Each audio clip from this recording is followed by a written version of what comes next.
Hi guys, it's Emily from Nobel Novels and welcome to today's video. This is my October TBR. Now, you already would have seen my Victober TBR, kind of playing it by ear of the way I'm putting these up this year, because I thought Victober's the most important. But I am being careful with myself this year, so I've decided that as much as I've got those Victober books, I've got some very different books to read alongside it. I've even mixed up my Victober buddy reads with my non-Victober buddy reads, so again, I'm not feeling too stressed. Now, let's talk about my buddy reads first, then I'll see what the TBR jar picks for me, shall I? Because we're having to film on a hill because it's quite sunny. It's probably the last sunny day where I'll get to film in the garden, so I'm having to do this at angles, so watch out with my movements here, there and everywhere, but you all know me too well. Now, I thought I'd be organised this year. I've actually already tabbed up all my buddy reads, so I'm organised. Let's enjoy that one. Also, sorry, I have to see the tabs. So the first buddy read I'm doing, which you would have seen in my Victober TBR, is Jude the Obscure by Thomas Hardy. I won't talk about it much because obviously I've already talked about it in my Victober TBR, but it is one I'm really looking forward to. And I'm buddy reading that with lovely Tori from Hufflepuff Discovery. I'm currently reading a Hardy book at the moment. I'm really enjoying it. And next year I'm doing my Hardy project, so that will work towards it. Then, because obviously my Gaskell project is this year, I'm reading my penultimate Gaskell of the month, which again I spoke about in my Victober TBR, and that's Ruth, which I'm buddy reading with the lovely Naomi from Naomi's Bookshelves. This is about a very strong protagonist. I love Gaskell's work. It's not too much of a long book, so it's going to be one to fly through. Really excited about that. So there's my Victober TBR. There's my Victober buddy reads. Sorry, that's what I said. Now my non-Victober buddy reads, which you wouldn't have heard about yet. I'm not doing this in order. I'm reading The Night Watch with Sarah Waters. Although straight away I'm telling you I'm getting stressed by this because there is no chapter breaks. The chapter breaks are so far apart, I'll have to read at the end of pages, which is really, really annoying. This is set at the turbulent backdrop of wartime Britain. So I've never read a wartime Britain book from Sarah Waters. Tender and tragic. So The Night Watch is an extraordinary story of four Londoners. Kay, who wanders the street in mannish clothes, restless and searching. Helen, who harbours a troubling secret. Viv, a glamour girl, recklessly loyal to her soldier lover. And Duncan, an apparent innocent, struggling with demons of his own. Moving back through the 1940s, through the air raid, blackened streets, and illicit liaisons and sexual adventure to end in the beginning of 1941. Never read a Sarah Waters book done in the 40s, so this is one I'm really looking forward to. I've actually been borrowing this off my sister Charlie for a very long time, so once I've done this she'll finally get it back. But you know I like Sarah Waters books. Then my book that I'm reading to completely break things up, but it is a very long book, is Ink Spell by Cornelia Funk. It's my translated book, which is great. I'm buddy reading this with the lovely Gemma from Read a Book Gem. We're reading it at the start of the month to break down all of the Victober fun. I don't want to say too much about it because it's the second in the series. Although a year has passed since Inkheart, not a day goes by without Meggie thinking about the extraordinary events of Inkheart and the story whose characters strode out of the pages and changed her life forever. But for Dustfinger, the Fire Eater, torn from his world of words, and the need to return has become desperate.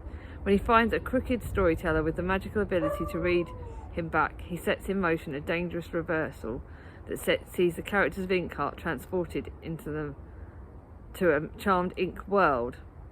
Woo! Exciting! Can't wait to read that. We're reading a bit more than 50 pages a month, which I normally do, because 50 pages a day, because it's just easy to fly through. It's one I'll read in the evening. It'll be what I'll look forward to after reading my hard-hitting classics, and oh my god, I'm so excited. Then my last buddy read is Legend of Warren. I've not started paging this up because Chloe always pages up and I just do as I'm told. This was actually my birthday present from the lovely Charlie from Charles Heathcote, and he knew that I wanted this. It's one that I've been so excited about. It's a bit of fantasy, it's exciting. Some legacies are meant to be broken. After her mother dies in an accident, 16-year-old Bree Matthews wants to escape. A residential programme for the bright high schooler seems like the perfect opportunity, till she witnesses a magical attack on her first night in the campus. Flying demons of human energy. This looks so exciting. So many people have raved about this. It's one that I'm really, really excited about. Buddy reading it with Chloe, I think it will be fantastic. I think it will I'm reading that in the second half of October, so it will really break down the busyness of October, and I can't wait. Now let's see what my TBR jar is going to do to me. I don't want a long video this today. TBR jar did great, by the way, in October, in September. So let's see. Oh God, here we go. I'm scared. Dun, dun, dun. I'm absolutely petrified. Oh, this is quite good. The Good Doctor of Warsaw, which is, I think, a non-fiction. So that'll give me an extra non-fiction book for the month. This one, I don't mind that. I'm not disheartened by that. It's one that I wanted to get off my shelves anyway. I have decided what book is not on, that I don't, the last book that doesn't get picked for October, unless I'm desperate to read it, I will probably unhaul it. This I bought a while ago, The Good Doctor of Warsaw. So I think it's set obviously at World War II, but it's set in Warsaw. So you do not leave a sick child alone to face the dark. You do not leave a child at this time. Warsaw 1940, a Jewish ghetto is under the Nazi brutal control. Hundreds of men and thousands of men and children would starve in the walls. But around is darkness, and one man brings hope, a caring for an ever increasing number of destitute orphans in the face of unimaginable conditions. This looks really good. I'm actually really glad that the TBR jar picked that, so I'm going to put that there. TBR jar did good. I'm happy with that.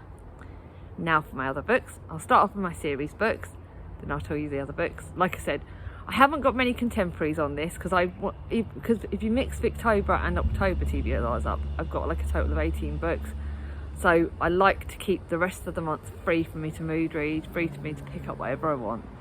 So just because my contemporaries aren't many on this list, it doesn't mean they're not valid, doesn't mean they're not books I'm excited about. It just means I'm trying to be sensible. So my series jar book, first of my series jar was the one that I'm most excited about, and I know for a fact that I will be taking this because I'm going away on the 1st with my sisters and my mum, and I will be taking this because I can't wait any longer for this. This is the last in the Noughts and Crosses. It's officially the last one. We didn't do love, hatred, friendship or retribution easily, but when we did, it was a whole chest. I can't tell you any more about this. Again, it's the last in the series, but it's more about Toby Durbridge and his trial. It literally follows straight on from Crossfire, and you know I loved Crossfire. I can't wait to get to this. It's one of my only pre-orders ever, and it's the one that I was most excited about. I'm taking this away. I'm reading this on the 1st. To be honest, I will probably start this on the 31st of September because I'm that desperate. But sod it, I know I'll be openly telling you guys this will be going up on the 30th. This will be started on the 31st of September because I want to get it read. I'm too desperate. Then my next series jar book is one of the last of the Philippa Gregory series, Plantagenet series, and this is talking about Amy Dudley in the Queen. So she is obviously, we all know about Robert Dudley if you're a Tudor lover. One woman hears about, right, so Elizabeth has just become Queen. Amy Dudley, wife of Sir Robert, knows that with Elizabeth on the throne he will return to the glamorous Tudor court. Amy's hopes that her ambitions of the Dudley family died out when Robert's father was beheaded. But Elizabeth has inherited a bankrupt and rebellious country, so this is talking a lot more about Elizabeth and Amy. I'm really excited by that because I love Elizabeth. I think she was an amazing queen. Amy's only ever been portrayed negatively, so it'd be nice to hear her side of it as well. Really, really excited by this series one this month. Now for the rest of my books. Some I'm really excited about, some I'm just kind of okay. So one I'm a little bit excited about, so not so much, is Dickens London. I thought I would read a Victober non-fiction book for October because you never know what the prompts are going to be for Victober, so I thought I'd have this in, and it's about Dickens. So Dickens London has far more in common with a third world city than a cosmopolitan capital we know today. So this talks about London when it was the Dickens times. So the settings, we've got some, oh my god, we've got some great pictures in here. It talks about this. It's not a long book, but it actually does look really good. I think I might save this this might be a non-fiction book I might keep because it's only about 300 pages. It looks really good actually. Voices are from Dickens London, so this could be really interesting. I'm quite surprised by that actually. I didn't realise. I've had that on my shelf for over a year. Glad I saved it for Victober. Yay! Excited. I just read a I think I might have 2 copies of this book now. I just read a Cecilia Ahern book for September, and I had this on my shelf for a while, The Book of Tomorrow by best-selling author Cecilia Ahern. This is a story how tomorrow can change what happens today. Tomorrow Goodwin has everything she's ever wanted, but she's never has to think about tomorrow. But suddenly her world is turned upside down and she has to leave her glamorous city life for a new one in the country. However, tomorrow is soon lonely and longing to return home. When a travelling library arrives in her village, bringing with it a mysterious leather-bound book, locked with a gold clasp and padlock, what Tamara discovers within its pages takes her to a breath away and also starts to change things. So this is one of Cecilia Ahern's magical books. Ooh, exciting. This actually does look really good.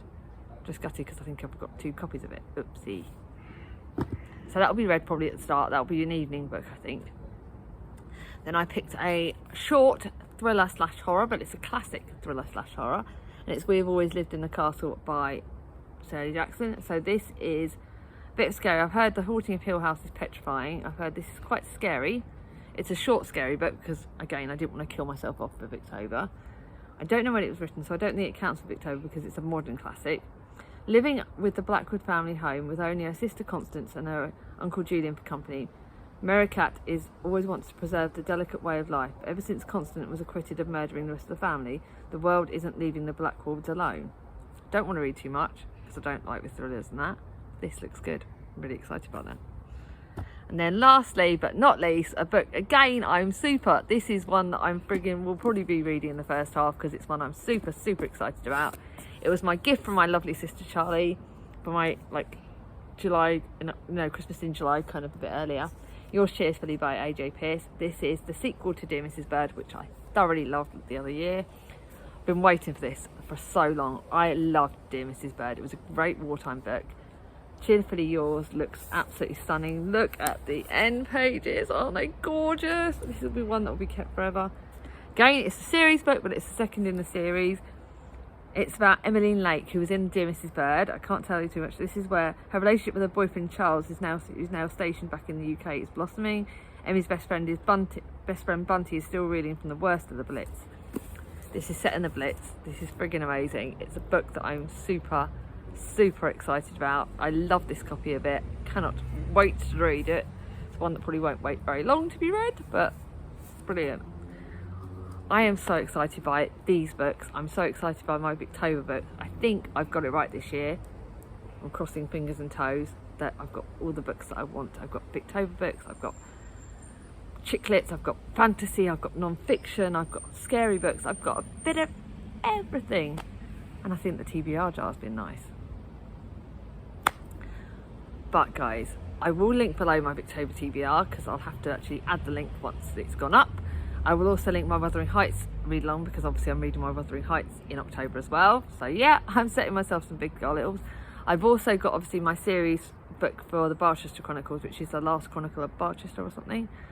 I forgot to show this because it's going to be, I think it might have been in my Victober TBR, but just in case it wasn't, I have got myself some big goals for October, but I'm really excited. What books are you excited about in October? Is there any of these that you think I should be prioritising and reading at the start? Is there any that you think I should save for the end of the month when I'll need them? Please let me know in the comments below. I love your feedback. You guys are absolutely amazing. If you like this video, give it a thumbs up. If you're new to my channel and not subscribed yet, bring on my ding-a-ling. And I'll see you all soon. Bye-bye.